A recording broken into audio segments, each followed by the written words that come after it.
Smoking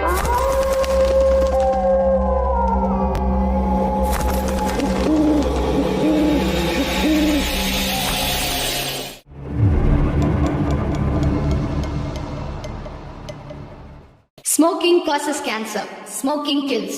புகைப்பிடித்தல் புற்றுநோயை உண்டாக்கும் மற்றும் உயிரை கொல்லும். Consumption of alcohol is injurious to health. மது அருந்துதல் உடல் நலத்திற்கு கேடு. Be safe. Don't drink and drive. பாதுகாப்பாக இருப்பீர். மது அருந்திவிட்டு வாகனம் ஓட்டாதீர்.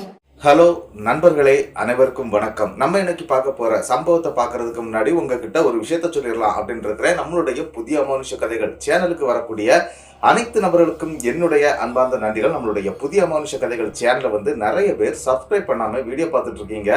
தயவு செய்து சப்ஸ்கிரைப் பண்ணிக்கிட்டு வீடியோவும் பார்த்துருங்க. மறக்காம பெல் ஐக்கானை தட்டிருங்க. உங்க லைஃப்ல இத மாதிரியான அமானுஷ்ய சம்பவம் ஏதாச்சும் நடந்திருந்தா அதை என்னுடைய வாட்ஸ்அப் நம்பருக்கு ஒரு வாய்ஸ் நோட்டான் மற்றும் மெசேஜ் நீங்க அனுப்பலாம். என்னுடைய வாட்ஸ்அப் நம்பரை டிஸ்கிரிப்ஷன்லையும் கொடுத்துருக்கிறேன், இந்த டிஸ்பிளேலையும் தெரியும். கண்டிப்பா ஃபாலோ பண்ணிக்கோங்க. வாங்க இன்னைக்குள்ள வீடியோக்குள்ளாடி நம்ம போயிடலாம். ஒரு கதை சொல்லிட்டேன் சார். அதுல உனக்கு கதை கேட்டு பழகிடுச்சு, எனக்கு கதை சொல்லியே பழகிடுச்சு.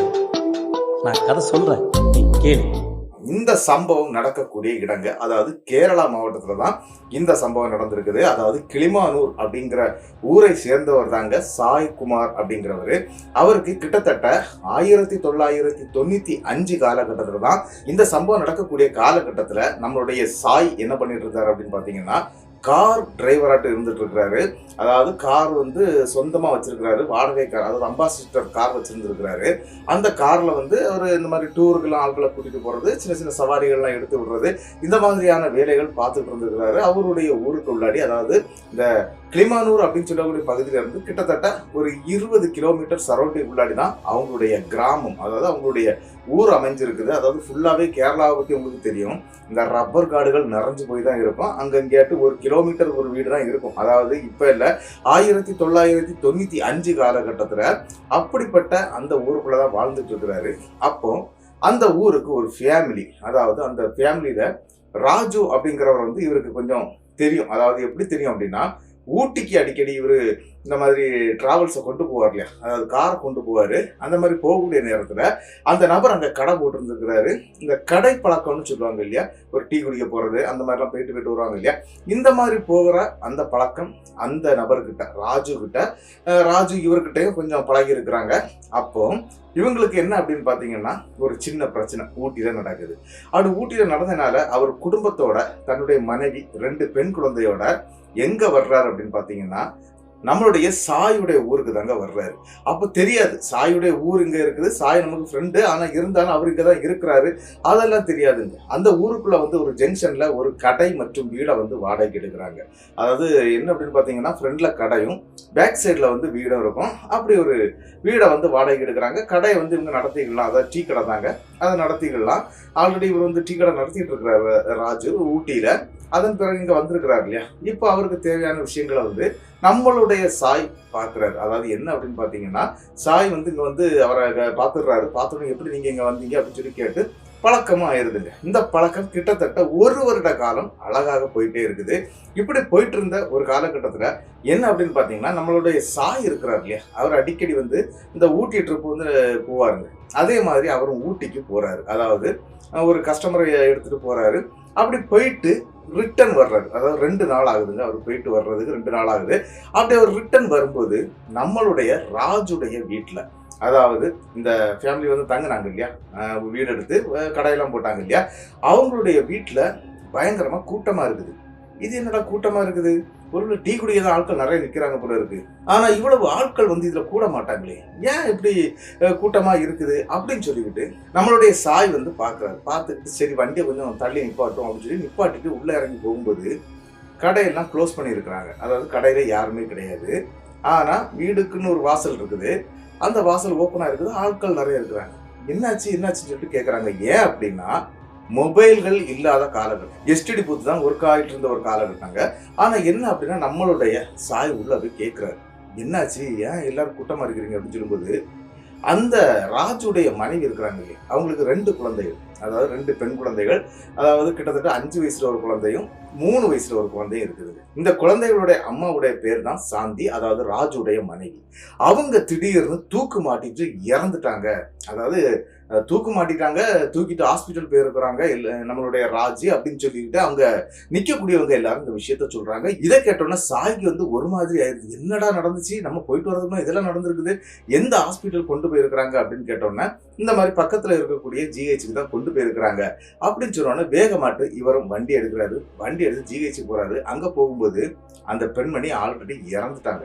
இறந்த உடனே என்ன ஆகுது அப்படின்னு பாத்தீங்கன்னா, அவங்களுடைய ராஜுடைய சொந்த ஊர் வந்து தென்காசி. தென்காசியில தான் அவங்களுடைய குடும்பங்கள்லாம் இருக்குது.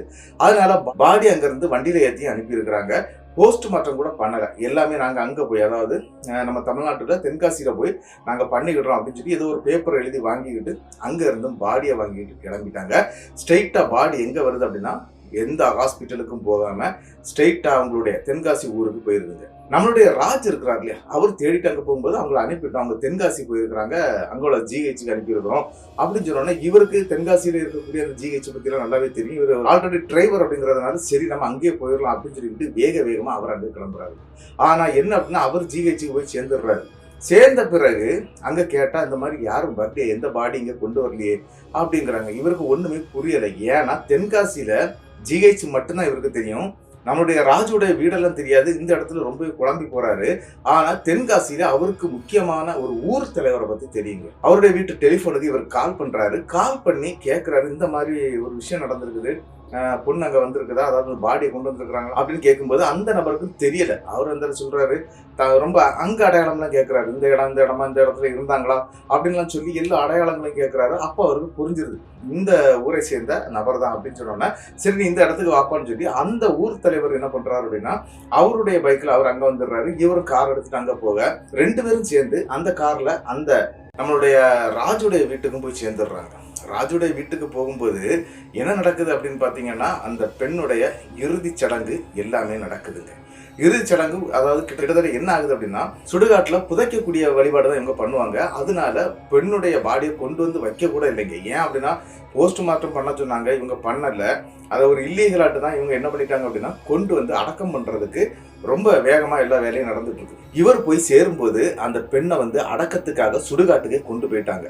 என்னடா நடக்குது, அந்த பொண்ணுடைய முகத்தையே பார்க்க முடியல. ஏன் அப்படின்னா அண்ணன் தங்கச்சியாட்டு அவ்வளவு பாசமாட்டு பழகி இருக்கிறாரு நம்மளுடைய சாய். அது தங்கச்சின்னு உயிரை கொடுவாரு. அப்படிப்பட்ட அந்த பொண்ணுடைய முகத்தை பார்க்க முடியலன்னு சொல்லிட்டு அந்த சுடுகாட்டு பக்கமா இவங்களுடைய வண்டியும் அங்க போகுதுங்க. கார் அங்க போகுது. அங்க போய் வண்டியை போட்டுக்கிட்டு நம்மளுடைய சாய் வந்து அந்த கல்லறைக்கும் போயிடுறாங்க. அப்படி அங்க போகும்போது மண்ணெல்லாம் போட்டு மூடவே ஆரம்பிச்சிட்டாங்க. அந்த பொண்ணுடைய முகத்தை இவர் பார்க்கவே இல்லைங்க.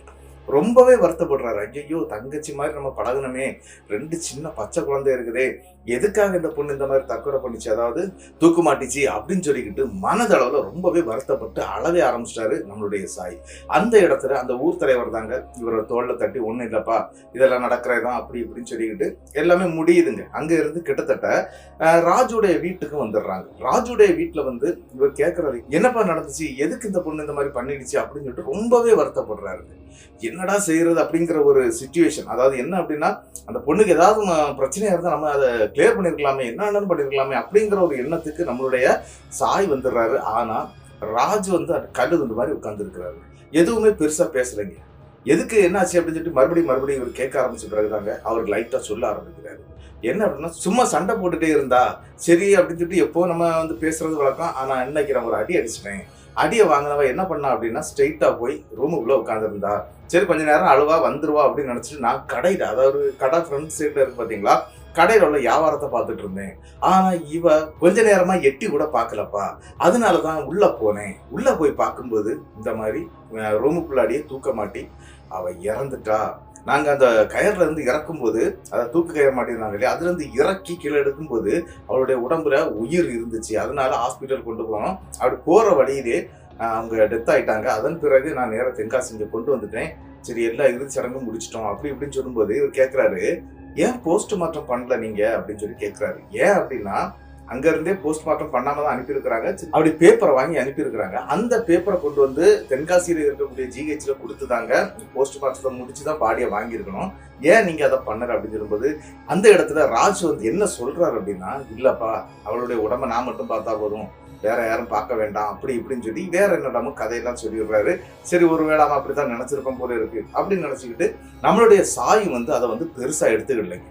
சரின்னு சொல்லி அதை விட்டுக்கிட்டு கிட்டத்தட்ட 16 நாள் அந்த காரியம் நடத்துவாங்க இல்லையா, இந்த 16 நாளும் அங்கதாங்க இருக்கிறாரு. அதாவது தென்காசி மாவட்டத்துல அவங்க ஊர்ல இருந்துட்டு இருக்கிறாரு.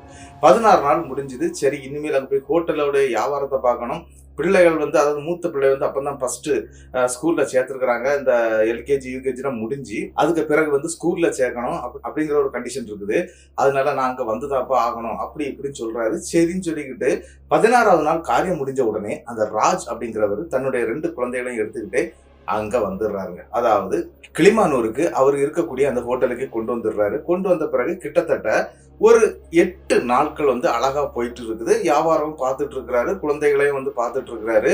அங்க வந்து ஆல்ரெடி வேலைக்காக 2 பெண்களும் ஒரு ஆணும் வேலை செய்துட்டு இருக்கிறாங்க அவங்க ஹோட்டலுக்கு உள்ளாடி. அப்படி இருக்கிறதுனால அதுல இருக்கக்கூடிய ஒரு பெண் வந்து அந்த குழந்தைகளை பகல் நேரத்துல பார்த்துக்கிடுவாங்க. இந்த மாதிரி போயிட்டு இருக்குங்க. நம்மளுடைய சாயுடைய குடும்பம் இருக்கு பாத்தீங்களா, அதாவது சாய் வந்து கல்யாணமே ஆகல, ரொம்ப இளமையான ஒரு பையன். அதாவது எப்படி சொல்ல போனா அந்த டைம்ல அவருக்கு வந்து ஒரு 25 வயசு தாங்க ஆகுது.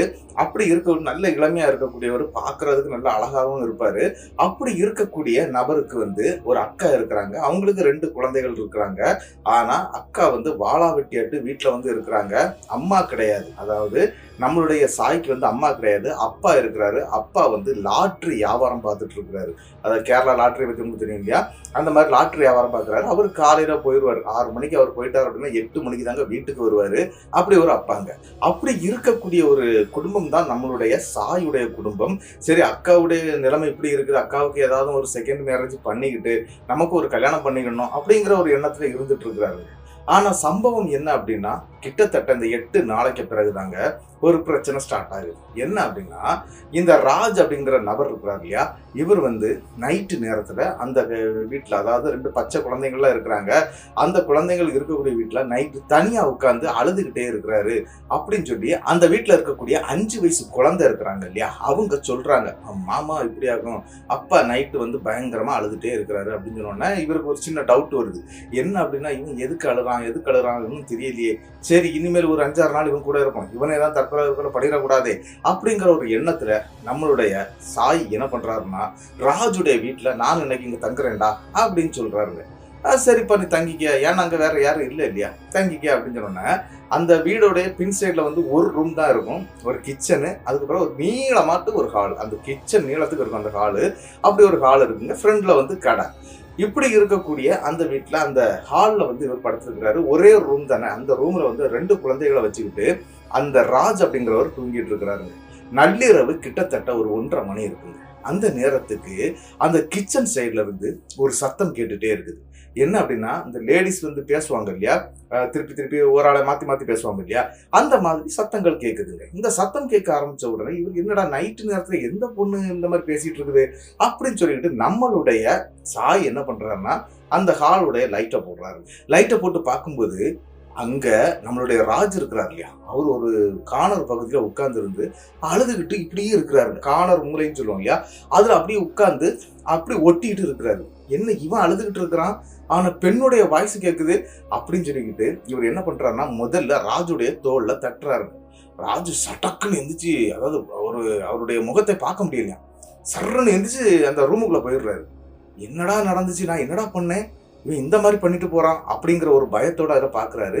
ஆனா அந்த பெண் யாருன்னு கேட்கறதுக்கு முன்னால ராஜு உள்ள போயிடுறாரு.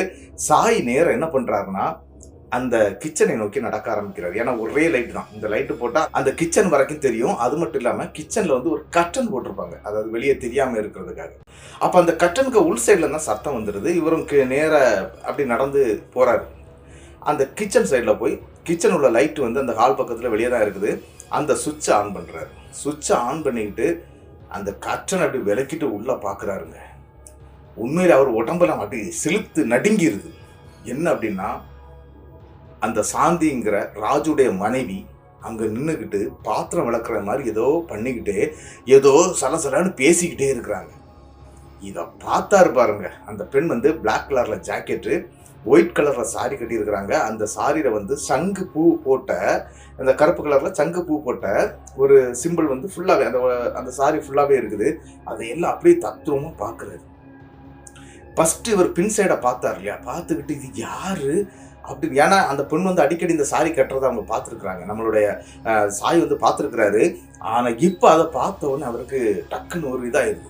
என்னடா இது, அவளா இது அப்படிங்கிற ஒரு பயத்தோட ஹலோ அப்படின்னு ஒரு சவுண்டு கொடுக்குறாருங்க. இந்த ஹலோன்னு ஒரு சவுண்டு கொடுத்த அடுத்த செகண்டுங்க அப்படி சாந்தி திரும்பி பார்த்துருக்காங்க. சாந்தியை பார்க்கும்போது முகம்லாம் வெடித்து ஒரு மாதிரி உறிஞ்சி அந்த தொலியெல்லாம் வந்து இழகி போய் ரொம்ப கொடூரமான முகத்தை அப்படி காட்டுறாங்க. காட்டினதுதான் உண்டு.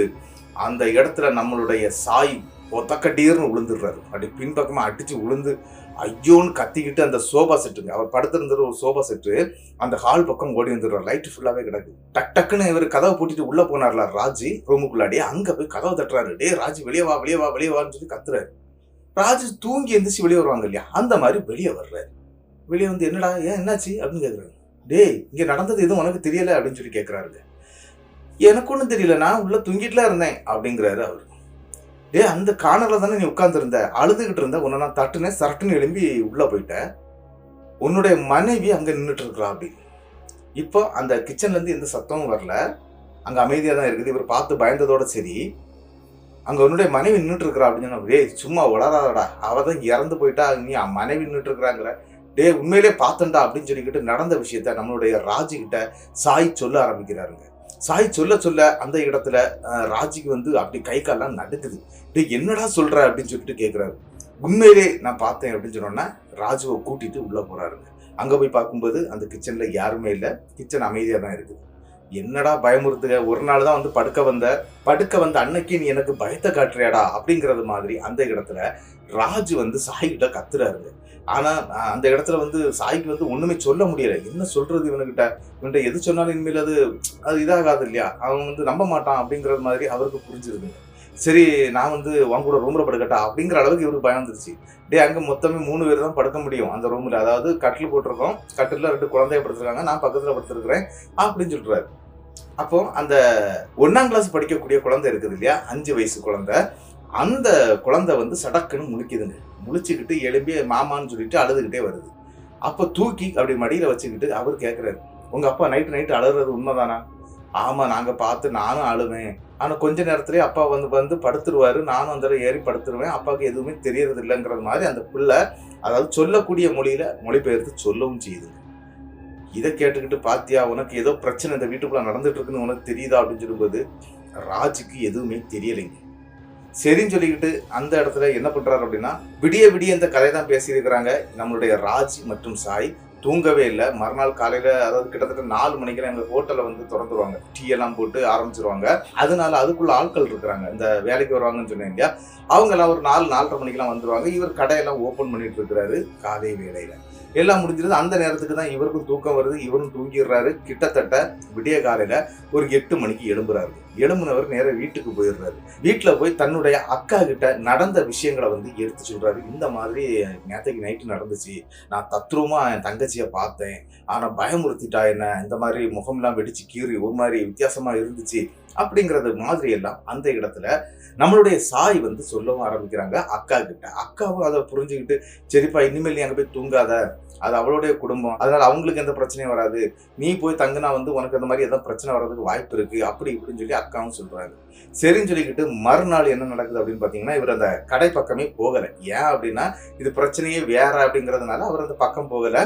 இவர் அவருக்கு பாட்டுக்கு வந்து வேலையை முடிச்சுட்டு, அதாவது அவருடைய காரை ஓட்டி முடிச்சுட்டு வந்து அவரும் படுத்துடுறாரு இவருடைய வீட்டில்.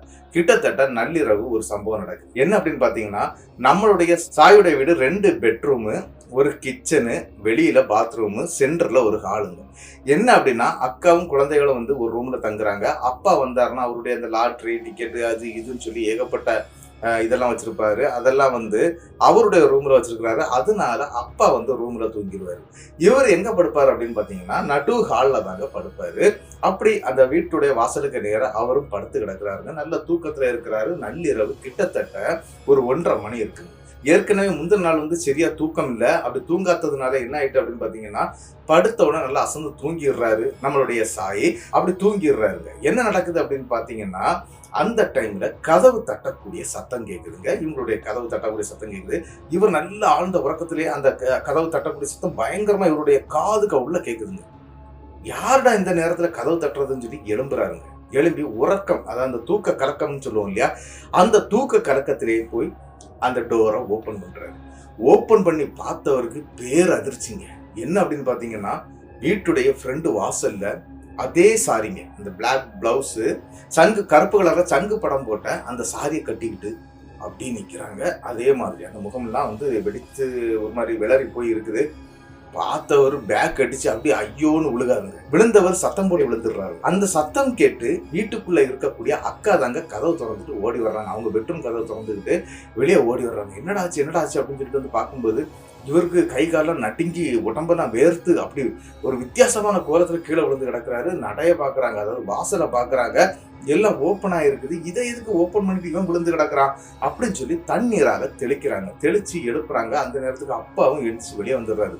என்னாச்சு அப்படின்னு சொல்லி கேட்கும்போது, அந்த இடத்துல நடந்த விஷயங்கள் ஆல்ரெடி சொன்னார் இல்லையா, கிச்சன்ல வந்து இந்த மாதிரி நான் அதை பார்த்தேன் அப்படின்னு சொன்னாங்க இல்லையா, அதே விஷயத்த இப்போ இங்கேயும் பார்த்தேன். என்னுடைய வாசல்ல நின்று கதவு தட்டிச்சு, நான் ஓபன் பண்ணேன், வாசல்லே நின்றுட்டு இருந்தது அப்படிங்கிற விஷயத்த எல்லாம் எடுத்து சொல்றாருங்க.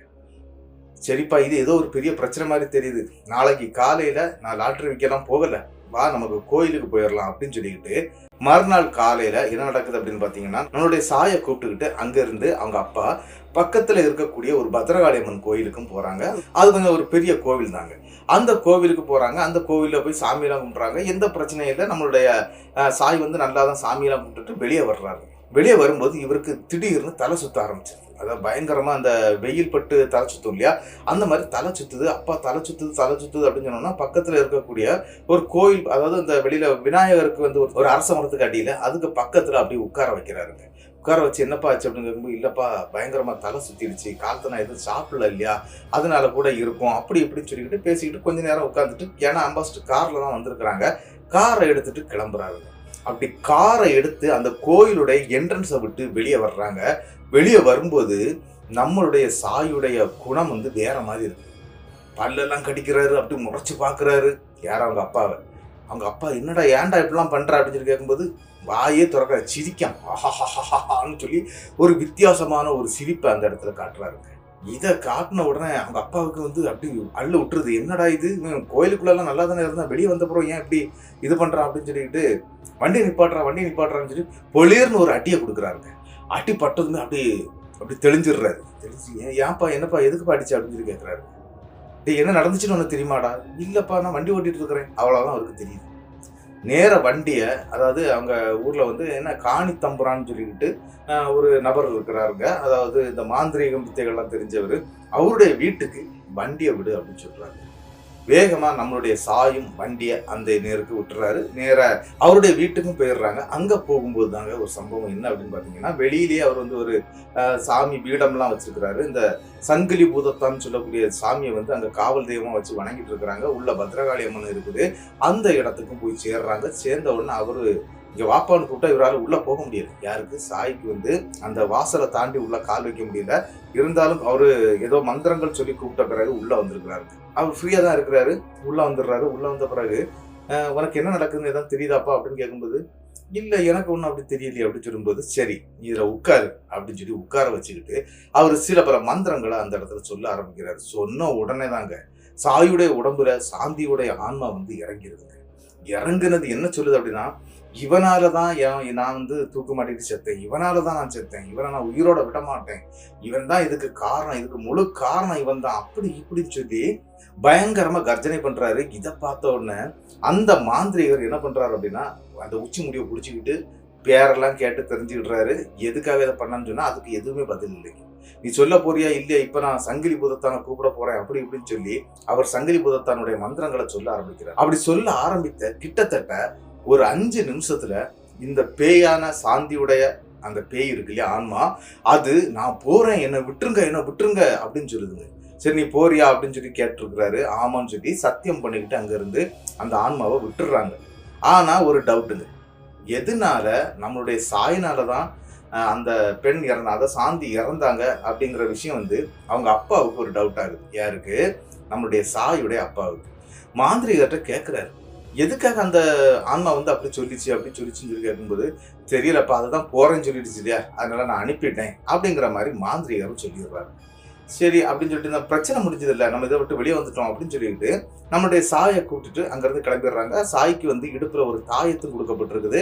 இந்த தாயத்தை எக்காரணத்தை வந்து நீ கலப்பிடவே கூடாது, அந்த ஆன்மா வந்து ஒன்று அட்டாக் பண்ணதுக்கு நிறைய வாய்ப்புகள் இருக்குது அப்படின்னு சொல்லி அனுப்பிடுறாங்க. சரி, இனிமேல் நம்ம ராஜுடைய குடும்பத்துல வந்து எந்த தலையீட்டுக்கும் நம்ம போகக்கூடாது, நம்ம வேற உண்டு நம்ம உண்டுன்னு சொல்லி நம்ம போயிடணும் அப்படின்னு நினைச்சவரு, அவங்க அக்கா ஹஸ்பண்ட் வந்து ஆல்ரெடி வந்து இவங்க வாழாவட்டியா வந்த காரணம் ஹஸ்பண்ட் இறந்த பிறகுதான் வந்திருக்கிறாங்க. ஹஸ்பண்டுடைய அண்ணன் வந்து திருவனந்தபுரத்துல வந்து ஒரு கடை வச்சு நடத்திட்டு இருக்கிறாரு. அவருக்கு வந்து என்ன அப்படின்னு பாத்தீங்கன்னா ஒரு 4-5 ஆட்கள் வேலைக்கு தேவைங்கிற ஒரு கண்டிஷன் இருக்குங்க. அது இல்லாம ஒரு கார் வந்து அவங்களுக்கு தேவைப்படுது. நம்மளுடைய சாய் வந்து என்ன பண்றாரு அப்படின்னா, சரி நான் அங்க போறேன், அங்க தங்கி நின்று அங்கேயே கார் ஓட்டுறேன், வாடகை கிடைச்சா வாடகை கார் ஓட்டுறேன் அப்படி இப்படின்னு சொல்லிக்கிட்டு அங்க போயிடுறாரு. கிட்டத்தட்ட 3 மாதங்கள் அவருக்கு எந்த பிரச்சனையும் இல்லைங்க. அவரு ஜாலியா அங்க வந்துடுறாரு. அந்த குடும்பத்துக்கு என்ன பிரச்சனை நடக்குது என்ன ஏதுங்கிறத கூட அவரு கேட்கறது கூட இல்லைங்க. சரின்னு சொல்லிக்கிட்டு அந்த திருவனந்தபுரத்துல கிள்ளிப்பாலம் அப்படிங்கிற பகுதியில ஒரு ஆறு ஒண்ணு ஓடுது. சரி, இந்த ஆத்துல குளிக்கணும்னு அவருக்கு ரொம்பவே ஆசை. அதனால இந்த 3 மாதத்துக்கு பிறகு ஒரு நாள் அந்த ஆத்துல குளிக்கிறாரு. அப்படி குளிக்கும் போது அவருடைய இடுப்புல இருந்த அந்த தாயத்து இருக்கு பாத்தீங்களா, அது கலண்டு போயிருதுங்க. அந்த தாயத்து கலண்ட அடுத்த செகண்ட் இவர் என்ன தோணுது அப்படின்னா, உடனே நம்ம ஊருக்கு போகணும், இங்க ரொம்ப இதா இருக்குது அப்படிங்கிற மாதிரி அவருடைய மனசே அப்படியே டோட்டலா சேஞ்சா மாறுது. மாறினவர் நேர வந்து அந்த அக்காளுடைய கணவனுடைய அண்ணனுக்கிட்ட விஷயத்த சொல்றாரு, நான் ஊர் வரைக்கும் போயிட்டு வரேன், எனக்கு ஏதோ மாதிரி இருக்குது அப்படின்னு சொல்லிக்கிட்டு கிளம்புறாரு. கிட்டத்தட்ட காலையில கிளம்பி அவரு நேரம் வந்து சேர்ந்துடுறாரு. அதாவது அவருடைய வீட்டுக்கு வந்துடுறாரு. ஒரு 2 மணி நேரத்துக்குள்ளாடி அவர் வந்து சேர்ந்துடுறாரு. வந்தவர் என்ன பண்றாரு அப்படின்னு பாத்தீங்கன்னா, அவருடைய வீட்டு ஃப்ரெண்டு வாசல்ல MIT பைக் ஒண்ணு நிக்குதுங்க. இந்த பைக் யாருடையது அப்படின்னு பாத்தீங்கன்னா, ராஜ் அப்படின்னு நான் சொன்னேன் இல்லையா, அதாவது இவருடைய நண்பர், சாந்தியுடைய கணவர், தூக்கு போட்டு இறந்து போன அந்த நபருடையதுங்க. அந்த பைக் அங்க நிக்குது. இவர் பாக்குறாரு இறங்கி, என்னடா ராஜுடைய பைக் எதுக்காக இங்க நிக்குது? சரின்னு சொல்லிக்கிட்டு வண்டியை நிப்பாட்டிக்கிட்டு ஃப்ரெண்டு கதவை போய் தட்டுறாரு. ஏன்னா அக்காளுடைய குழந்தைகள் 2 பேருமே ஸ்கூலுக்கு போயிடுவாங்க. அப்பா வந்து காலையில 6 மணிக்கு போயிட்டாரு அப்படின்னா நைட்டு 8 மணிக்கு தான் வருவாரு. அக்கா மட்டும்தான் வீட்டுல இருக்கும். அப்போ பைக் நிக்குது, என்ன நடக்குது அப்படின்னு சொல்லிக்கிட்டு ஃப்ரெண்டு கதவை தட்டி பார்க்குறாரு. எந்த சத்தமும் இல்லை, யாரும் கதவு திறக்கல. ஏன்னா உள்பக்கமா லாக் பண்ணப்பட்டிருக்குது. சரி, நம்ம பின்பக்கம் போவோம், ஏன்னா அக்கா எப்படினாலும் கிச்சன்ல சமையல் பண்ணிட்டு இருப்பா, நம்ம பின்பக்கம் போகலாம் அப்படின்னு சொல்லி பின்பக்கம் போகும்போது கதவு சாத்தப்பட்ட நிலைமையில இருக்குது, லாக் பண்ணாரு. அந்த கதவை ஓபன் பண்ணிக்கிட்டு இவர் உள்ளேயும் வர்றாரு. உள்ள வரும்போது பெட்ரூம், அதாவது அக்காளுடைய பெட்ரூம் கதவும் திறந்து இருக்கு. அதையும் பாக்குறாரு. பார்த்தவருக்கு ஒரு பேரதிர்ச்சிங்க. என்ன அப்படின்னு பாத்தீங்கன்னா, இவங்க அக்காவும் ராஜுவும் அங்க ஒண்ணுமா இருந்துட்டு இருக்கிறத அப்படியே பாத்துடுறாரு. பயங்கரமா அந்த இடத்துல கத்த ஆரம்பிச்சிட்டாரு. டேய் வெளியே வாடா, அவன் தலையை வெட்டிடுறேன் அப்படி இப்படின்னு சொல்லிட்டு பயங்கரமா கத்துறாரு. ஆனா ராஜ் வந்து அந்த இடத்துல வந்து என்ன சொல்றாரு அப்படின்னா, உங்க அக்காவை நான் கல்யாணம் தான் பண்ண போறேன், அவங்களுக்கு 2 குழந்தை இருக்கு, எனக்கு 2 குழந்தை இருக்குது, என் குழந்தைய பார்க்க யாரும் இல்லை, நான் வந்து நாங்கள் இப்படி ஒரு 3 மாசத்துல ஒன்று தேடி வரும்போது இப்படி பழக்கம் ஆயிடுச்சு அப்படி இப்படின்னு சொல்லி அவங்க ஒரு சமாதானத்துக்கு வந்துடுறாங்க. வந்தது மட்டும் இல்லாமல் அன்னைக்கு நைட்டே அவங்க அப்பா வந்து லாட்டரியெல்லாம் வித்துக்கிட்டு 8 மணிக்கு வருவாருன்னு சொன்னீங்க இல்லையா, அவர் வந்த உடனே பேசி எல்லாம் கிளியர் பண்ணி கிட்டத்தட்ட 3 நாளில் அவங்க அக்காவை ராஜுக்கு கல்யாணம் பண்ணி வைக்கிறாங்க. அப்படி கல்யாணம் பண்ணி வச்சு இவங்க மொத்தமாக குடும்பத்தோட அங்கே போயிடுறாங்க. யாரு? இவங்களுடைய அக்காவுடைய குடும்பம் அங்கே போயிடுது, ராஜுவுடைய வீட்டுக்கு போயிடுது. ஆனால் பிரச்சனை அதுக்கு பிறகு ஸ்டார்ட் ஆகுது. என்ன அப்படின்னா, இவர் வண்டியை கொண்டு விட்டுருந்தார் இல்லையா, வண்டியில் ஒரு சின்ன கம்ப்ளைண்ட் வருது. அதாவது கியர் வந்து சரியாக விட மாட்டேங்குது, அதனால ஒர்க் ஷாப்பில் எடுத்துகிட்டு போய் பார்க்கணும் அப்படின்னு சொல்லிக்கிட்டு ஒர்க் ஷாப்பில் கொண்டு வண்டியை விடுறாரு. அப்போ இந்த மாதிரி காலகட்டங்கள்லாம் இல்லை, அந்த டைமில் வந்து நைட்டு பகல்லாம் வேலை செய்வாங்க. அந்த மாதிரி ஒர்க் ஷாப்பில் வேலையும் நடக்குது. இவருடைய வண்டியுடைய கியர் பாக்ஸை கலத்தி அங்கே வேலை பார்த்துட்டு இருக்கிறாங்க. கிட்டத்தட்ட 7 பேருக்கு மேலே அந்த இடத்துல அந்த ஒர்க் ஷாப்பில் வேலைக்கு ஆள் இருப்பாங்களாம். அப்போ என்ன அப்படின்னா, ஒரு நைட்டு 11 மணி வரைக்கும் அந்த ஆட்கள்லாம் இருப்பாங்க. அதுக்கப்புறம் 1-2 பேர் தான் இருப்பாங்க கேட்டுக்கு. அதாவது அந்த ஒர்க் ஷாப்புடைய கேட்டுக்கு ஒரு வாட்ச்மேனும் இருப்பாங்க. இந்த இடத்துல கியர் பாக்ஸ் வேலை நடக்குது. இவர் லைட்டை பிடிச்சி கொடுத்துட்டு இருக்கிறாரு. அதாவது லைட்டை பிடிச்சி தான் வேலை பார்க்கணும், அதனால அப்படி லைட்டை பிடிச்சி கொடுத்துட்டு இருக்கிறாரு. இந்த இடத்துல என்ன நடக்குது அப்படின்னு பாத்தீங்கன்னா, ஒரே ஒரு நபர் தான் கியர் பாக்ஸ் வேலை பார்க்கிறாரு. ஒரு 25 அடி தூரம் அந்த கேட்டுக்கு, அந்த ஒர்க் ஷாப்புக்கு உள்ள இருந்து அந்த 25 அடி தூரத்துல ஒரு சின்ன ஒரு பெஞ்சை போட்டு அந்த இடத்துல வாட்ச்மேன் படுத்து கிடக்குறாரு. இந்த டைம்ல ஒரு சம்பவம் அந்த இடத்துக்குள்ளாடி நடக்குது. என்ன அப்படின்னு பாத்தீங்கன்னா, அங்க நிக்கக்கூடிய கார், இவருடைய கார் வந்து ஒர்க் ஷாப்புக்குள்ள தானே நிக்குது. பேக் சைடு டோரை திறந்து, அதாவது லெஃப்ட் சைடு இருக்கக்கூடிய டோரை திறந்து ஒரு பெண் ஒயிட் சாரி, அப்படி அதாவது சாந்தியுடைய ஆன்மாங்க அப்படியே நடந்து அந்த கேட்டுட்ட போய் அப்படி காணாம போயிடுது. இதை யாரு பாக்குறான்னா, இங்க இருந்து பார்க்கும்போது அந்த ஒர்க் ஷாப்ல வேலை செய்யறாரு இல்லையா, அவர் தான் இதை பாக்குறாரு. அவருக்கு கண்ணு முன்னாடி தான் இது நடக்குது. இதையாவதுடா பொண்ணு போகுது அப்படிங்கிற மாதிரி அவரு உத்து பார்த்துட்டே இருக்கிறாரு. நம்மளுடைய சாய் வந்து கேட்கிறாரு, என்னாச்சு, ஏன் இப்படி இருக்கிறீங்க, அங்க எதுக்கு பாக்குறீங்க அப்படின்னு சொல்லி கேட்கும்போது, டேய் பொண்ணு என்ன கூட்டிட்டு வந்துட்டியாடா வண்டியில, ஒரு பொண்ணு இறங்கி போகுது வண்டியில இருந்து அப்படின்னு. அங்க பாருடா டோர் வர ஓப்பன் ஆயிருக்குது, அடைக்க கூட செய்யல அப்படின்னு. ஏன்னா டோர் ஓப்பன் மட்டும் தான் இருக்குது, அதை க்ளோஸ் பண்ணவே இல்லைங்க. இவர் அரண்டுறாரு, எப்படி இருந்துச்சு அந்த பொண்ணு அப்படின்னு சொல்லி இவர் கேட்கிறாருங்க. அப்படி கேட்கும்போது அந்த இடத்துல அந்த நபர் சொல்றாரு, ஒயிட் சாரி, பிளாக் கலர்ல அந்த பிளவுஸ் போட்டிருக்காங்க, அந்த சங்கு அந்த படம் சொன்னேன் இல்லையா பிளாக் கலர்ல, அந்த சாரி தான் அந்த பொண்ணு உடுத்திருக்குது. அந்த பெண் அண்ணா போறாங்க, வாட்ச்மேனை தட்டி எழுப்பி கேளு எங்க போச்சுது அப்படின்னு. இவருக்கு புரிஞ்சிருது, யாருக்கு, சாய்க்கு வந்து இது புரிஞ்சிருது, இது சாந்தியா இருக்குமோ அப்படிங்கிற பயத்துல வேகமா போய் வாட்ச்மேன் கேட்கிறாரு, ஒரு பொண்ணு இப்படி போச்சுது பாத்தீங்களான்னு. அவர் பார்க்கவே இல்லை அப்படின்றாரு. சரின்னு சொல்லி ரிட்டர்ன் வந்து இவரு அந்த வருஷம் வந்து வேலை பார்த்துட்டு இருக்காரு இல்லையா, அவர்கிட்ட வந்து மறுபடியும் போய் அது ஏதோ ஒன்று போயிருக்கும், நீங்க எதையோ பார்த்துருப்பீங்க அப்படி இப்படின்னு சொல்லி சமாளிச்சுக்கிட்டு வேலையை செய்யணும் இல்லையா. கியர் பாக்ஸை வந்து ஃபுல்லா வேலையை முடிச்சுட்டாங்க. முடிச்சுக்கிட்டு அதை தூக்கிட்டு போய், அது கிட்டத்தட்ட 2 கார் தாண்டி தான் இவங்க கார் நிற்குது, அங்கே தூக்கி கொண்டு வைக்கணும். அங்க இருந்து தூக்கி கொண்டு போய் அந்த இடத்துலையும் கொண்டு வைக்கிறாங்க. வச்சுக்கிட்டு இருக்கும்போது தாங்க இப்போ 3 பேரும் பாக்குறாங்க, வாட்ச்மேனு, நம்மளுடைய சாய், அந்த ஒர்க் ஷாப் வேலைக்காரர்கள், அவங்க 3 பேரும் பாக்குறாங்க. கரெக்டா கேட்டு திறக்காமலே ஒரு பெண் உள்ள வர்றாங்க. ஆனா முகம் எதுவுமே தெரியலங்க, இருட்டா இருக்குது, கருகருன்னு இருக்கும் இல்லையா, ஒண்ணுமே தெரியாம கருகருன்னு இருக்குது, முடி இப்படி இருக்கிறது தெரியுது, ஆனா முகம் இல்லை. பார்த்ததுதான் உண்டு, அரண்டு அடிச்சிடுறாங்க. அந்த வேலை பார்த்துக்கிட்டு இருந்த அந்த மெக்கானிக்கல் என்ன பண்றாரு அப்படின்னா, இந்த டூல்ஸ் ரூம்னு ஒரு ரூம் இருக்குங்க, அந்த ரூமுக்குள்ள போய் கதவை போட்டு உள்ள இருந்துட்டாரு பயந்து. இப்போ திரும்பி பார்த்துட்டு சாய் வந்து திரும்பி இங்க பார்க்கும்போது இந்த நபரை காணல. வாட்ச்மேன் என்ன பண்றாரு அப்படின்னா, கேட்டை ஓபன் பண்ணி அந்த லாக் பண்ணிக்கிட்டு அப்படி அவரு ஓடிடுறாரு. ஏன்னா வெளியில ஸ்ட்ரீட் லைட்லாம் இருக்குது, பக்கத்துல நிறைய அந்த லாரி செட் அது இதெல்லாம் இருக்குதுங்க. அவர் அந்த பக்கம் பார்த்து ஓடிடுறாரு. என்ன செய்யணும்னு தெரியல. அப்படி ஸ்தம்பிச்சு போய் பார்த்துக்கிட்டு நிக்கிறாருங்க நம்மளுடைய சாய். சாய்க்கு வந்து கை காலம் நடுங்கிருது.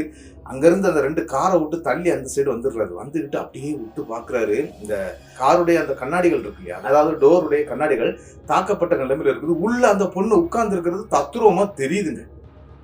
இவருடைய கை கால் எல்லாம் நடுங்கிருது. ஐயோ நம்ம சரியா மாட்டிக்கிட்டோம். தாயத்தை அப்பந்தாங்க தேடுறாரு. அந்த ஆத்துல குளிக்கும் போது அது போயிடுச்சு, ஆனா இப்பந்தான் தேடுறாரு.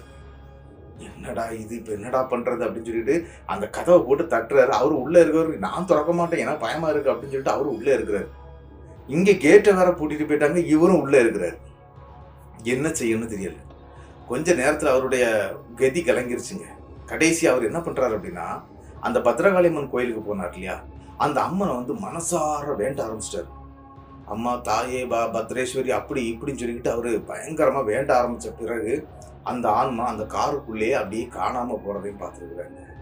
கிட்டத்தட்ட என்ன நடக்குது அப்படின்னு பாத்தீங்கன்னா, விடிய காலையில வரைக்கும் அவர் அந்த இடத்துல அந்த கியர் பாக்ஸ் ஒன்னிச்சாங்க இல்லையா, அந்த இடத்துலயே உட்கார்ந்து இருந்துட்டாரு. அதுக்கு அந்த பக்கம் அந்த கார் பக்கமே அவர் போகல. மறுநாள் காலையில போய் அப்பா கிட்ட விஷயத்த சொல்றாரு, இந்த மாதிரி வந்துச்சுப்பா, என்ன நடக்குன்னு தெரியல, ஆல்ரெடி அது இப்படி வேற சொல்லியிருக்கு, நீங்க தான் சொன்னீங்க, என்ன நடக்குன்னு தெரியல, என்ன விட்டு போகவே இல்லை அப்படின்னு சொன்னா, மறுபடியும் மாந்திரிகரை பார்க்கும்போது மறுபடியும் அது இவருக்கு பின்னாடிதான் வந்துகிட்டே இருக்குது, இவரை பின்தொடர்ந்துகிட்டே இருக்குது. ஆனா இவருடைய உடம்புல இவரை டச் பண்ணல. ஆனா ஏதாவது ஒரு கெட்ட சமயம் வரும்போது கண்டிப்பா இவரை கொல்லதுக்கு நிறைய வாய்ப்பு இருக்குது. தாயத்து என்னாச்சு அப்படின்னு சொல்லும்போது, தாயத்து இந்த மாதிரி போயிடுச்சு அப்படின்னு சொன்னா, உடனே அந்த இடத்துல அந்த நபர் வந்து ஒரு தாயத்தை தாங்க ஃபர்ஸ்ட் கட்டுறாரு. கட்டிக்கிட்டு அவர் என்ன சொல்றாரு அப்படின்னா, எதுக்காக ஒன்ன பின்தொடருது அப்படின்னு சொல்லி தெரியலையாப்பா, எதுக்கு நம்ம அதை விசாரிக்கணும் அப்படின்னு சொல்லிக்கிட்டு தாயத்தை மறுபடியும் கலத்த சொல்லி இருக்கிறாரு. கலத்தி வச்சுக்கிட்டு மறுபடியும் நம்மளுடைய சாயுடைய உடம்புல சாந்தியுடைய ஆன்மாவை வர வைக்கிறாங்க. அப்படி சாந்தியுடைய ஆன்மா வந்து நம்மளுடைய சாயுடைய உடம்புல வந்து அப்படியே வருது. பயங்கரமா அழுதுங்க. அழுதுகிட்டே ஒரு விஷயத்த சொல்லுது. என்ன அப்படின்னா, எதனால அந்த பெண் வந்து தற்கொலை பண்ணாங்க அப்படிங்கிறது. நம்மளுடைய சாயுடைய அக்கா இருக்கிறாங்க இல்லையா, சாய் இல்லாத நேரத்துல, அதாவது அவங்க வீட்டுல யாருமே இருக்க மாட்டாங்க, அந்த நேரத்துல இந்த சந்தைக்கு போற வழி அந்த ரோடு வந்து அப்படி போகும்போது நம்மளுடைய ராஜ் இருக்கிறார் இல்லையா, அவரை வந்து லவ் பண்ண ஆரம்பிச்சிட்டாங்க. 2 பேருக்கும் அந்த லவ் அப்பமே தொடர ஆரம்பிச்சிருக்குது. இந்த விஷயம் வந்து அந்த பெண்ணுக்கு தெரிஞ்சிட்டு, அதாவது சாந்திக்கு தெரிஞ்சிட்டு, சாந்தி இதுக்காக தான் சண்டை போட்டுருக்குறாங்க. அது மட்டும் இல்லாம அடிக்கடி நம்மளுடைய சாய் வந்து ராஜை கூட்டிட்டு போய் அவங்க வீட்டுல இருந்து, அதாவது சாயுடைய வீட்டுல இருந்து சரக்கடிக்கிறது, வாங்குறது, அப்படியெல்லாம் நிறைய பழக்கம் போயிட்டு இருந்தது. இதுலதான் அவங்களுக்குள்ளாடியே அந்த பழக்கம் ஏற்பட்டிருக்குது. இப்படியெல்லாம் ஆனதுனாலதான் நம்மளுடைய சாயினால தான் அவங்க 2 பேரும் ஒன்று சேர்ந்தாங்க, இப்போ கல்யாணம் பண்ணாங்க, அவங்க இப்போ இருக்கிறாங்க. எல்லா விஷயத்தையும் அந்த பெண் அழுதுகிட்டே சொல்லுது. இதை தட்டி கேட்டதுனால தான் என்ன அடிச்சிட்டான். அடிச்சு என்ன நடந்திருக்கு அப்படின்னு பாருங்க. அடிச்சு கயத்துல கட்டி தொங்க விட்டுட்டாங்க. யார? பொண்டாட்டி சாந்திய. அந்த பெண் தற்கொலையெல்லாம் பண்ணல. அடிச்சு அடியில் அந்த பொண்ணு வந்து மயங்கி விழுந்ததா இல்லை அப்பவுமே அந்த அடியோட இறந்துதா இதெல்லாம் தெரியல. ஏன் அப்படின்னா இவங்க போஸ்ட்மார்ட்டம் பண்ணவே இல்லை. அந்த பாடியை கட்டி தொங்க விட்டுட்டாரு. தூக்கு மாட்டிட்டு செத்த மாதிரி 1 மணி நேரம் கழிச்சு போய் பார்த்துக்கிட்டு அலறி கத்தி அந்த மாதிரி ஒரு பெரிய ஒரு பிளானை பண்ணிட்டாருங்க. இந்த விஷயத்த வந்து அப்படியே அந்த இடத்துல சாந்தியுடைய ஆன்மா சொல்லுது, நம்மளுடைய சாயுடைய உடம்புல. இதெல்லாம் கேட்டு தெரிஞ்சுக்கிட்டு இனிமேல் நீ வந்து தொந்தரவு பண்ணக்கூடாது. அவனுக்கு தெரியாம தான் இதெல்லாம் நடந்திருக்குது, அவனுக்கு தெரிஞ்சு எதுவும் நடக்கல. அவனுக்கு தெரிஞ்சு நடந்த அன்னைக்கு இந்த மாதிரி ஆகிட்டு அவன் கல்யாணம் பண்ணி வச்சுட்டான். நீ இல்லாதனால அதை பண்ணான். நீ இந்த விஷயத்த வந்து கண்டிப்பாக சாயிட்ட சொல்லியிருந்தனா அன்னைக்கு அவன் அதை தட்டி வச்சிருந்திருப்பான். இந்த பிரச்சனை அவனுக்கு இவ்வளோ தூரம் பெருசாக ஆயிருக்காது அப்படிங்கிற விஷயத்தை எல்லாம் அந்த இடத்துல அந்த மாந்திரிகர் வந்து எடுத்து சொல்றாரு அந்த சாந்தியுடைய ஆன்மா கிட்ட. இருந்தாலும் சாந்தியுடைய ஆன்மா வந்து அடங்கி போறது மாதிரி தெரியல. இந்த இடத்துல சாயை நான் கொன்னு அந்த பழியை நான் தீர்த்துக்கிடுவேன் அப்படி இப்படின்னு சொல்லி பயங்கரமா கத்துதுங்க. இருந்தாலும் அந்த இடத்துல மாந்திரிகர் சும்மாவே விடல. அந்த ஆன்மாவுக்கு ஆணியால பாவையில வந்து ஆணி அடிச்சு அந்த பெண்ணுடைய அதாவது சாந்தியுடைய ஆன்மாவை அதில் அடக்கிடுறாங்க. ஆனா இந்த விஷயம் வந்து என்ன ஆகுது அப்படின்னா இப்ப அக்காவுடைய புருஷன் ஆயிட்டாரு ராஜு. அதனால ராஜு கிட்ட போய் இவர் பேசுறாரு. நீ அடிச்சு தானே கொன்றுருக்க என் தங்கச்சி அப்படின்னு. அதான் அவங்க தங்கச்சி மாதிரி தான் அவர் பார்த்தாரு. அவளை அடிச்சு கொன்னு கெட்டி தூக்கியிருக்க. அக்கா கிட்ட சொல்லிட்டு வந்திருக்காரு, இப்படி செய்திருக்கான், நீயும் ஒன்றை பார்த்து வச்சுக்க, நாளைக்கு இன்னொருத்தி வரும்போது ஒன்னே இந்த மாதிரி பண்ணுறதுக்கு நிறைய வாய்ப்பு இருக்குது அப்படின்னு சொன்னா காலில் விழுந்து அழுதுருக்குறான். யாரு? ராஜ். நான் அவளை அடிக்கணும்னு சொல்லி அடிக்கலை, அதாவது ஏதோ ஒரு கோபத்தில் வேகத்தில் இப்போ நடந்துருச்சு, அப்பவுமே அவள் இறந்துட்டா, எனக்கு வேற வழி இல்லை, 2 பொம்பளை பிள்ளைகள் இருக்காங்க, அதனால நான் அப்படி பண்ணேன். இதனால தான் அவர் தென்காசிக்கு கொண்டு போய் போஸ்ட்மார்ட்டம் பண்ணாமல் பாடியை புதைச்சது. இந்த விஷயம்லாம் அந்த டைம்ல நடந்திருக்குது. இருந்தாலும் அந்த இடத்துல வந்து தன்னுடைய அக்கா வந்து இந்த மாதிரி ஆயிட்டாங்க, அதாவது அவருக்கு மனைவி ஆயிட்டாங்க, இனிமேல் ஒன்றும் செய்ய முடியாது, இல்லைன்னா இவர் கண்டிப்பா போலீஸ்ல வந்து கம்ப்ளைண்ட் பண்ணணும் அப்படின்னு நினைச்சிருக்கிறாரு. ஆனா என்ன அப்படின்னா இவங்க பாடியை வந்து புதைக்கக்கூடியதான், புதைச்சுதான் வச்சிருந்துருக்காங்க, கண்டிப்பா எதுனாலும் பண்ணிடலாம் அப்படின்னு நினைச்சிருக்கிறாங்க. ஆனா என்ன நடக்குது அப்படின்னு பாத்தீங்கன்னா இந்த பாவையில உங்களுடைய ஆன்மாவை அடக்கிடுறாங்க. அதை அடக்கி நம்மளுடைய சாயுடைய கையில கொடுத்து இங்க இருந்து ஆத்துல, அதாவது ஓடக்கூடிய ஆத்துல இந்த கட்டையை விட்டுருப்பா அப்படின்னு சொல்லி அனுப்பியிருக்கிறாங்க. ஆனா என்ன நடந்துச்சு ஏது நடந்துச்சு எல்லாம் தெரியலைங்க. கிட்டத்தட்ட 6வது நாள் மறுபடியும் சாந்தி அந்த இடத்துல எங்க அப்படின்னா நம்மளுடைய சாயுடைய வீட்டுக்கு உள்ளாடி தத்துருவமா நின்று இருந்திருக்கிறான் பட்ட பகல்ல. இத சாய் பார்த்து அலறி கத்திக்கிட்டு வீட்டை விட்டு வெளியே ஓடி இருக்கிறாரு. ஓடுறது மட்டும் இல்லை, காரை எடுத்துக்கிட்டு நேரம் அந்த மாந்திரிகரை கூப்பிட்டுட்டு மறுபடியும் அந்த வீட்டுக்கு வந்திருக்கிறாரு. தம்பி இதை இப்படிலாம் அடக்க முடியாது, அது ரொம்பவே உக்கிரமா இருக்குது, அதுக்கான சில வேலைகள்லாம் பண்ணணும், அதுக்கு நம்ம தென்காசி போகணும் அப்படிங்கிறது மாதிரி அந்த மாந்திரிகர் எடுத்து சொல்றாரு. சரின்னு சொல்லிக்கிட்டு அங்க இருந்து மாந்திரிகரை அழைச்சிக்கிட்டு தென்காசி வந்துடுறாங்க. தென்காசியில கிட்டத்தட்ட 4-5 கோழிகள்லாம் வாங்கிக்கிட்டு அந்த பெண்ணை எங்க அடக்கம் பண்ணாங்க, சாந்தி வந்து அடக்கம் பண்ணாங்க இல்லையா, அந்த கல்லறைக்கே வந்துடுறாங்க. நள்ளிரவு நேரம். ஏன்னா இவர் எல்லாம் பார்த்து வச்சிருந்தாரு இல்லையா, அங்க போயிருந்தாரு, இந்த இடத்துலதான் அந்த கல்லறை இருக்கு, எல்லாமே தெரியும் நம்மளுடைய சாய்க்கு. சாய் அந்த கல்லறை தோட்டத்துக்கு அந்த மாந்திரிகரை கிளியரா அழைச்சிட்டு போயிடுறாரு. ஆனா அந்த மாந்திரிகருக்கு இதுதான் கல்லறை அப்படின்னு யாரும் சொல்லாம கரெக்டா அந்த கல்லறைக்கு மேல கிட்டத்தட்ட 8 அடியில உள்ள ஒரு கம்பி, அதாவது கிட்டத்தட்ட 8 mm கம்பி இருக்கு பார்த்தீங்களா, அதுல ஒரு கம்பியை சில மந்திர நூல்களால கெட்டப்பட்டு அதை கரெக்டா சாந்தியுடைய அந்த கல்லறையில நெத்தி போட்டுக்கு நேர கீழே வச்சு அடிக்க ஆரம்பிச்சிடுறாரு. அடிச்சு அந்த கம்பி வந்து ஃபுல்லாவே கீழே போறது வரைக்கும் அடிச்சு மண்ணுக்குள்ள தாத்துடுறாரு. அது சில பல மந்திரங்கள் செய்து, அது மட்டும் இல்லாம கோழிகளுடைய ரத்தங்கள் அறுத்து விடப்பட்டு, அது மட்டும் இல்லாம நம்மளுடைய சாயுடைய முடி, கால் நகம், கை நகம் இதெல்லாம் எடுத்து அதுக்கு கூட அந்த மந்திர கட்டுகளுக்கு கூட கெட்டி அதில் வச்சு அடிச்சு, அதன் பிறகுதாங்க சாந்தியுடைய ஆன்மா நிம்மதியா அந்த இடத்த விட்டு போயிருக்குது. இவருக்கு எந்த பிரச்சனையும் கொடுக்காம இருந்திருக்குது. இந்த விஷயங்கள் அனைத்தையுமே இப்படிதான் நமக்கு சாய் சொல்லி முடிச்சிருந்தாரு. இப்ப அவர் நல்லா தான் இருந்துட்டு இருக்கிறாரு. அவருக்கு கல்யாணம் ஆகி இருக்குது, அவருக்கு 2 பசங்க இருக்கிறாங்க, அவங்களுக்கும் கல்யாணம் ஆகிடுச்சு அப்படிங்கிற எல்லா விஷயத்தையும் சொல்லியிருந்தாரு. தன்னுடைய லைஃப்ல நடந்த இந்த அதிபயங்கரமான சம்பவத்தை தான் நமக்கு அனுப்பி தந்திருந்தாரு நம்மளுடைய சாய். அவருக்கு என்னுடைய பெரிய நன்றிகளை நான் சொல்லிடுறேன். இந்த சம்பவம் எப்படி இருந்துச்சு அப்படிங்கிறத வந்து மறக்காம கமெண்ட் பாக்ஸ்ல கமெண்ட் பண்ணிட்டு போயிருங்க. இந்த சம்பவம் உங்களுக்கு பிடிச்சிருந்தா உங்களுக்கு தெரியக்கூடிய அனைத்து நபர்களுக்கும் இந்த சம்பவத்தை ஷேர் பண்ணி விட்டுருங்க. மறக்காம இந்த வீடியோவுக்கு ஒரு லைக்கை தட்டி விட்டுருங்க. இங்க ஒரு முக்கியமான விஷயம் என்ன அப்படின்னா, புதுசா வரக்கூடிய நண்பர்கள் மறக்காம சப்ஸ்கிரைப் பண்ணிக்கிட்டு பெல் ஐகானையும் தட்டிடுங்க. அடுத்த வீடியோவில் சந்திக்கும் வரை உங்களிடமிருந்து விடைபெறுவது உங்கள் நாகர்கோவில் நாகராஜன். நன்றி நண்பர்களே.